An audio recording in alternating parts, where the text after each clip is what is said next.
All right, I think we're live, Dricus. How you doing over there in South Africa? Absolutely great. Last night we had to cancel a lot of these because of power outages, but welcome to Africa. Yeah, exactly. The media It tour has that its you're on. pros and cons. I mean, what was it like? What does the power go out? It sounds like it happens regularly. The power might go out Oh, over there. it happens every day. So last week there was a day of no, the whole of last week, 12 hours without power. Yeah, it's just a So normal it's thing. It's called just like, load shedding. So it's like power cuts to save power because government's not really good at conserving right. power or whatever they do, and they basically go and say, okay, from 6 a.m. till 8 a.m., there's no power. And then again from 12 to 4 Hmm. p.m., no power. And then again at night for like 2 more hours. So it's sometimes, there is Yeah, a just schedule, but I don't really yeah, follow it that yeah, often. But yeah. Just mm, pops up at the worst times, I'm sure, yeah, and sometimes. obviously there's no signal when the power's off because all the towers are down. Hmm. So Dricus, I want to tell a quick story before we get into like the news of last weekend and then what sits for you. But if you remember when we talked in July, it was right before your fight with Whittaker, had a great chat, and we talked about when you really feel the rush of the competition, right? Yeah, And you talked about how in the back, when they say 2 minutes to walk, and everybody's just getting off and doing their things, get the stool, and your team's doing their things, and all the PR teams doing their stuff and you're like, but for you, you're going to war. You're going to do the yeah. most important thing you've ever done. And the coolest thing for me is that I was walking in the back of T-Mobile Arena and you're Oh, yeah, I standing remember there that. and you're in your warm-ups and I catch your eye and you just give me that wink. And I was like, oh my Oh, yeah. goodness. I know This is like it. I was like, we just talked about this. It was so Yeah. cool for me to go out there. And then obviously you get that huge win and man, what a moment. Like how do you think back on that fight against Robert? Like what it's done for you and like the feeling that it gave you. Yeah, I mean, what it's done. I mean, for me and for African and South African mixed martial arts, it feels, everything just stepped up. The more people know about me, and that's even irrelevant. More people know about UFC and South African UFC than ever. It's incredible, and to go out there and put on a performance that I knew I could, and the performance that anything less than that would have been a loss for me. Anything less Right. than that, I wouldn't have won that fight. And I made the switch, and it was a good night at the office. What It do you felt mean? incredible. Anything less than a knockout, you mean? No, no, anything less than that good of a performance Yeah. against a competitor like Whittaker would have been uh, a loss on my record. Right. You can't make mistakes against a guy like Whittaker. Yes, there were mistakes made, but very minor mistakes were made, and uh, you know, I'm really glad that 100% oxygen drinkers is a real thing because listen, I talked a big game, but there was only one way to really find out, and that was getting in the cage. Yeah. You put the pressure on yourself a little bit in that one. I mean, the Yeah, pressure's yeah, always on, but the way that you speak about your goals and your mission that you're on, it puts a lot of pressure on you every time out. How do you deal with yeah, that? 100%. Yeah, I mean exactly that. It puts a lot of pressure on because I don't I don't accept mediocrity from anybody around me, and I don't uh, accept mediocrity from myself, especially not from myself, Hmm. because it's it's contagious. Firstly, and once you start thinking that's okay, then why? What's the motivation to be great, to be better, to want to be better? And Hmm. I'm not saying I'm perfect. I'm not saying I'm great yet, but I'm aspiring to be every single day. And that performance for me was the most motivating thing I've ever done for other people and for myself because I proved to myself what I can do, what I'm capable of, and that this one thing that I've always believed in. I was right. I was right. I've always believed in myself. I've always believed that I could be the best. And beating a guy like Robert Whittaker came there very damn close to that. Yeah. So then after that, I want you to unpack like obviously I don't know all the details, right? I assume the fight was offered to you like officially in Sydney. Why was it a no from you? Oh well, no, I have photos, I have everything you need. That I had my foot was busted up, and this happened literally the day before we flew out. I think it's 18 days before the fight. I have literally a photo, sending it to my team, sending it to my friend, saying, "What would a camp without some adversity be?" Wearing a moon boot, having my foot. I This is couldn't before step on what my foot. fight? The Whittaker fight. The Whittaker fight, your foot's Yes. busted up 3 weeks before. 100%. Literally, my last session before we flew out, I kicked into a knee and my foot was completely screwed. Yeah. You can. And another thing is, you go ask the physio team and the physical therapist at the UFC PI what they were working on the whole time I was in Vegas. That was what they were working on because my foot was busted. Didn't kick with it once, even in the warm up, couldn't kick with it. The first time I kicked with it, look at the fight. The first thing I did in that fight was open up with that foot that was busted. The first thing I did was kick that foot because I had to get that confidence in there. And it hurt, but I could feel, adrenaline's got me. It's Yeah. fine. It's hurting, but it'll be okay. And, what I said was, when after that fight, I said, we'll see. And, somebody like Chael Sonnen talking a lot of shit, saying, listen, now Dricus didn't even limp out of the cage. Why would I limp out of the cage? I just beat Robert Whittaker. You know what kind of adrenaline goes through my body? I was basically able to do a backflip on that foot if I wanted to. Yeah. And, it's after an hour or so, that adrenaline to me, gives me superpowers. And I just went and said, listen, guys, I don't think this foot's going to be, to take the Whittaker fight, I understand 3 weeks out or 18 days out, all the hard work's done. I'm already fit. The game plan is trained. It's just maintaining. I can deal with that. But starting a camp injured for a world title fight, I don't think that's fair to expect of anybody. And I've said this before too.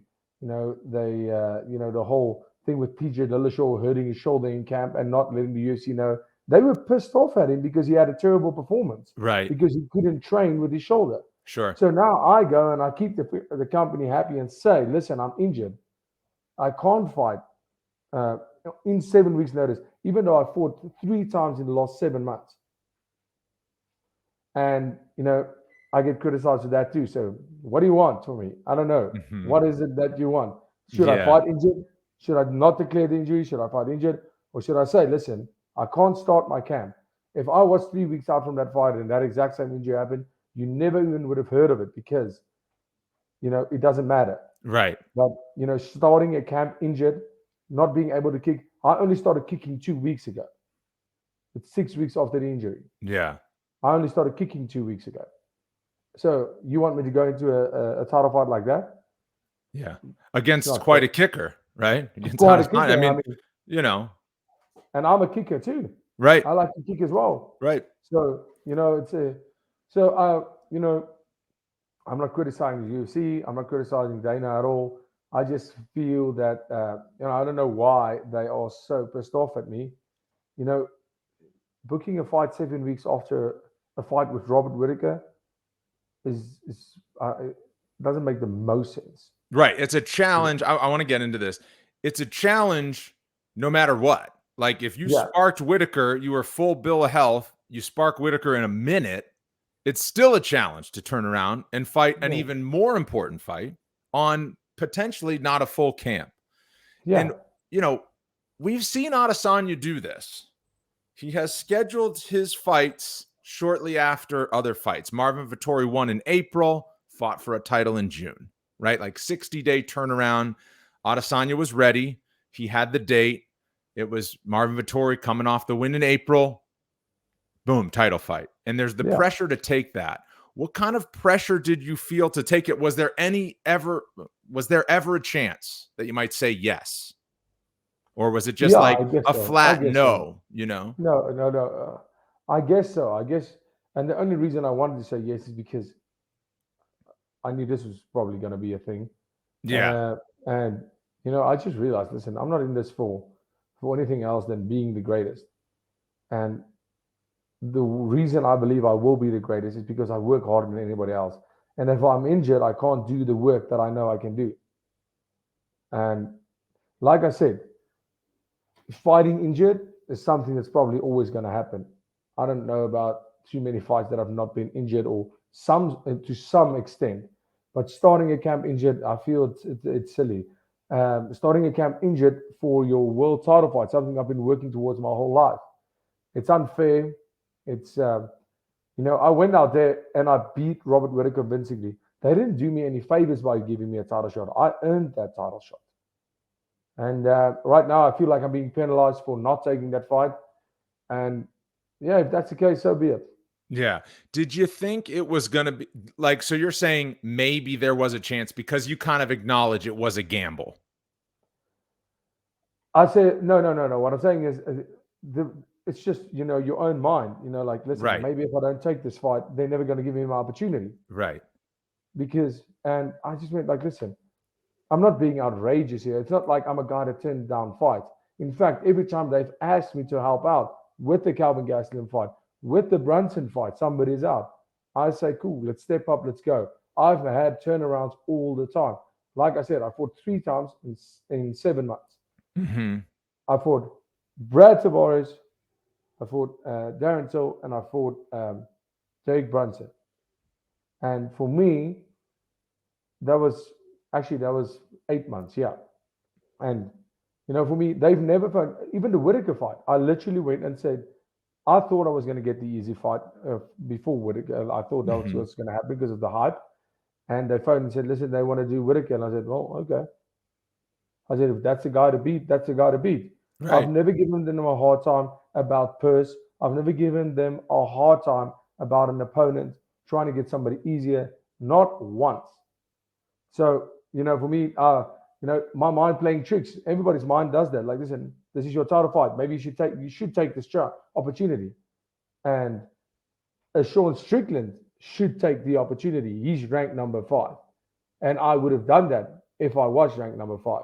But being ranked number 1 and earning that spot, I feel just a full camp is justified. Not a full camp. Yeah, I understand if it came to me having a month or 2 to recover, then starting a camp. But this was literally directly 7 weeks after the fight. Yeah. When did they ask you? Did they ask you like in the back? Sometimes you'll like come down the stairs and they'll be like, "You ready for September?" or something like that. Yeah, well, I mean, yeah. It was like quick, right? It was like that night. Just before I went on for the press conference. Yeah. Went on for the press conference. Yeah. So in back there, when you're in your suit, yes, when I saw you there, they're asking you to go. Wow, crazy, man! It's quick. Can't celebrate too long, can you? Yeah. Not in this sport. What do you make? What's your plan right now, Dricus? My plan right now is to get that Sean Strickland fight and beat Sean Strickland and fight Israel Adesanya for my first title defense. That's my plan. Yeah, that's in a perfect world. Yeah. How do you wake up and go day to day, though, knowing that, somebody's saying this, somebody's saying this, the Adesanya rematch is rumored, you got Paulo Costa and Khamzat Chimaev. Like, your plan is one thing. How do you deal with the swirling narratives that is a good question. And somebody asked me that today as well. And I said, listen, guys, my job is to get in there and fight. I don't do the matchmaking. I don't do the promoting. I don't do any of that. What I do is get in there and fight. And no matter what they decide, it's not going to keep me away from my belt. And if that's the way they want to play it, so be it. But that's their prerogative. At the end of the day, I'm a fighter, and that's what I do. I fight. Yeah. I said it before, the Whittaker fight. I don't care about taking smart fights. I'm there to fight. I 100% believe I deserve this title shot. I 100% believe I worked for this title shot. And that's all I can do. Is go out there and perform. And I believe I've been doing that the whole time. How soon could you take a title fight right now? December. You could do the December Las Vegas end of the year. 100%. You'd be ready for that. I'll be 100% ready for that. What do you make of this? Is something I feel like we see from time to time, especially in our sport. What is it like being the athlete in the business, right? Like from an athletic standpoint, you want to be ready for the highest level of competition in this sport of mixed martial arts. But there is a business that exists. That's why it's called a promotion and not a league. That's why there's not playoffs to determine the right answers all the time. What is it like, though, to be the athlete in that equation? Because that's something that I feel like gets left out a lot of times. Yeah, and I see your point. I've never even thought about it like that. But at the end of the day, I guess in a different way, I did think about that because that's what I said. It's a business at the end of the day. They have to make money. For them, that's their sport. Their sport is making money. My sport is winning fights. So you have those two to think about. They're gonna do what's best for them, and I want what's best for me.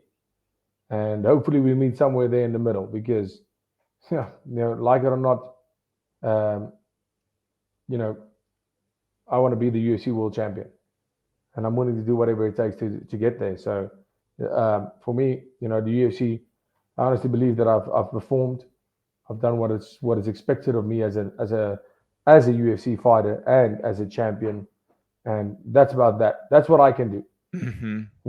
I don't have anything. I don't have any saying what comes, what happens behind the scenes. I don't have any saying what they decide. That's going to be all them. So, what is it like to be the athlete? It's like being a gladiator. At least the fans cheer when you win, Yeah, right. and You that's get what the I live for. you get the glory in the Getting the arena. glory, getting the glory. You get the glory in the arena, and no decision can ever take that away from me. No decision of me fighting for a world title or not fighting for a world title. I'm a warrior, I'm a fighter, and I'm a gladiator. And every time I step into that arena, that's the only thing that matters. Yeah. So now we've seen this at bantamweight in regards to Merab Dvalishvili waiting, didn't want to fight Aljamain Sterling. Now he wants to be next for Sean O'Malley, and they're saying, you got to wait. And he's saying, I'll wait a year. My next fight will be for the title. What hill are you dying on now, Dricus? Like, what position are you in? You want the title shot next. You want to fight Strickland, then you want to fight Izzy. But what's the approach in terms of like how you see it unfolding potentially and like what you're willing to do? My approach right now is telling them, listen, is making my case for why I deserve this title shot. Hopefully the people want this title shot as well. Hopefully the people want to see me in Strickland as well. If that's not the case, then this is entertainment. Right. If the people don't believe that I'm worthy of this title shot, then am I really? I need to be working on some stuff, man. I need to get these people on board. If the people don't want to see it, it's not going to happen, unfortunately. And that's why every single fight of mine has been exciting. Every single fight, I try to go out there and put on the performance of a lifetime and give these people a proper show. And yeah, I mean, that's the hill I'm dying on, is going out there and fighting. Now, if they don't give me a title shot, what am I going to say? No, I'm never going to fight again. Nah. How long though? Right? Like, are you gonna say, let's see what materializes, whatever? Let's say they run the Yeah. rematch I in mean, December, they whatever. at the end of the day, I need to sit and wait because the UFC definitely hasn't made a decision as well. Right, exactly. You're not making any So decisions now, so why would you no, voice it I before can't sure? make any decisions up until they've made any decisions. Yeah, All yeah, I'm yeah. saying is, I believe I 100% know I deserve that fight, and I will be ready for that fight. And you know, whenever it comes, wherever I'm ready to fight Sean Strickland and become the middleweight champion of the world. Can you describe what you felt watching that fight? Because it was one of those things where it was just like, oh my God. Like, it's at best for Izzy 2-2. It might be 3-1. And then you go into the fifth round, and the last like minute, you're just like, this is happening. What are Yeah, you sitting on the couch saying while that indeed is happening? Strickland's polishing off a clear decision victory and quite an yeah. upset. What are you thinking? Yeah, I mean, I said, especially after the first, when he caught him in that first round, I thought, oh, damn. If he had a little bit of a harder punch, he could have taken him out there, but he doesn't. So, and I was like, Izzy almost slipped up there. And for me, it was 100% like Izzy is obviously, doing what he does. And some weird mind game, he's going to probably say, yeah, look at my shirt that I wore on Thursday. I had a number 3 on my back, and that was for round 3. So I obviously thought Izzy was going to try and pull off something like that. But, when the second round came, I just realized, oh shit, like Izzy's in trouble yet. He's not looking comfortable. And every round I was just like, what is happening? And, you know, from the very first round, I said my brother was watching. I can't actually remember who all the people are watching, but anyway, and I just said, "He looks off." I don't know what it is. His demeanor, his walkout, his everything looked off from the get go. I said, "Easy looks off. It looks like something's weird." And watching the fight, like you said in that last minute, I was like, "Holy shit! Sean Strickland's going to become the middleweight champion of the world," Yeah. and he made it look easy. Right. Didn't even have a And bloody nose at the end of it, you know? yeah, I mean, he didn't even look like he took a punch. Yeah. No, it was something incredible. And me and my brother, we spoke about it, and we just then like, well, that's MMA for you. What a sport, man. What are you thinking though in terms of your standing? Because I got to think a part of you's going, oh no. Because if Israel keeps turning back people, then it's easy. Then you want, when you're ready, okay, now we're ready for this one. But Strickland winning did not make it so cut and dry, obviously. So Yeah, what but are you thinking in terms does of your? make it Are you dry is thinking the number one next to my name? right? But I'm just saying, like, Supposedly. it shuffles the deck. The rematch is possible, and then it just pushes back the timeline and all that sort of stuff. Yeah. Does that enter your mind that night? Or are you starting to think like, oh no? Oh no, 100%, no, 100% into my mind. And when Dana said a rematch, I was genuinely shocked. I couldn't believe it. I honestly thought, what? That does not make any sense. A rematch doesn't make sense. Going what 3-2, you lost 5. You can't have a rematch. The first rematch he got was 100% justified. He was on a tear for years, chasing GOAT status, and he was winning the fight against Pereira. He was Right. winning the fight until he got caught. First title defense is the new champion. You lose. So is every guy that's going to try and defend his belt for the first time getting a title shot. Because if he was winning the Strickland fight, the whole fight, and he got knocked out in the 5th round, maybe we can justify that. But he wasn't winning a second. He was just, in my opinion, losing the whole fight. So what justifies a rematch? What? Yeah. Well, Daniel Cormier said on the broadcast he thinks the division needs to move on a little bit, and he didn't want to see the rematch. And then I was a bit surprised to see Dana speak about it. Like, yeah, we'll do the rematch. And what I thought was, for the reasons that you just said, Israel Adesanya seemed off. He seemed in slow motion. Dana said it. Like, his demeanor was different. I mean, that's like what? Every time I lose a fight, am I going to say, no, I need to fight this guy again? Right. I had some emotional stuff to deal with. Nobody gives a shit. Yeah. What people give a shit about is winning. Right.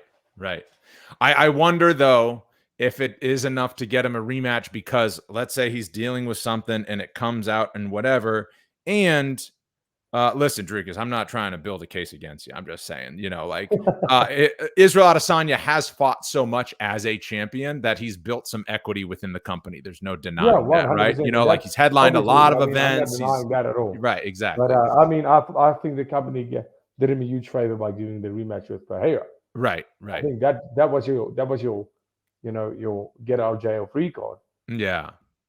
No, and you have to balance, like, you can't just put one athlete above the system, for too long, because then it sets a precedent and it's not good. It holds back their business potentially in the future. What else, Dricus? So you're ready to go for the December pay-per-view if needed. What kind of communication what kind of conversations are being had right now? Like, is there, Right now, nothing. Right now, it's in my honest opinion, I don't think the UFC really has an answer right now. I don't know. I don't know if they already have a clear cut. Listen, this is what we go with. Because if they have, I haven't heard anything about it. Right. What's it like for you to wake up every day without that uncertainty and know that you got to go train, and you want to do all of your things as normal, but knowing like your mind's going to play tricks on you? It's going to continue to do it. It does for all of us. Yeah. I guess so. But, it's never been the motivation of fight. I go out there and I do what I do. Yeah. I wake up every day and, obviously we talk about it. Everybody's talking about it to me. And, the answer is the same. Listen, you know as much as I do. Yeah. At this stage, I have no idea, but you can't let that stuff dictate how you live your life. Yeah. when you're in a place like South Africa that's just so far away from Las Vegas, and it's like, obviously it's a global sport, right? Because New Zealand's not around the corner either. But do you feel that that affects your standing in any way? Because you're kind of in this isolated place relative to a lot of the other UFC big stars and high ranked guys, and you're not in a super gym and you're all that sort of stuff. Do Well, you I think feel I'm the that? most super gym in the world. Right, But right. I hear what you're saying. I think, Yeah, yeah. I don't know. Maybe Right. maybe I'm just oblivious to the fact. Yeah. Well, no, it's good. I mean, it's good to be that way because these are things guys like me will think of and talk about, but it has no value for you as the athlete that needs to wake up and train every day and be at your absolute physical best when Yeah. the lights are shining, when you're in the arena, when you're fighting for all the prize, you know? Yeah. I mean, at the end of the day, it's about, keep on winning. Right. So sometimes I feel silly doing interviews like this because it's all talk, right? But it's like, Yeah. it's talking season for you right now. Like you Yeah. got I to mean, campaign a little bit, right? yeah, 100%. I mean, that's what I said. Right now I'm like, vote for Pedro. Exactly. I I know. have to make my case. And it's like, it's not normal behavior for, especially for a guy like you. You kind of like, you let your athleticism do the talking. You don't really chest beat. You're not telling people how good you are. You're all about showing it, so it's like, Yeah. it's kind of the opposite Yeah, of, it's kind of weird because right now, I mean, it's almost like this one is up for grabs. It's like getting a tender job. Everybody has to put yeah, us. Listen, has to make their offer and see who's the best offer. yeah. Now, all right. So spinning away from this whole drama thing, let's like just a couple questions if I can. 100%. After, How much time do oh, we you have? got some. Oh yeah. When are you Oh going? yeah, Oh, you got to um, head out. yeah. You got to go. We're close to. We're We're close over, to. huh?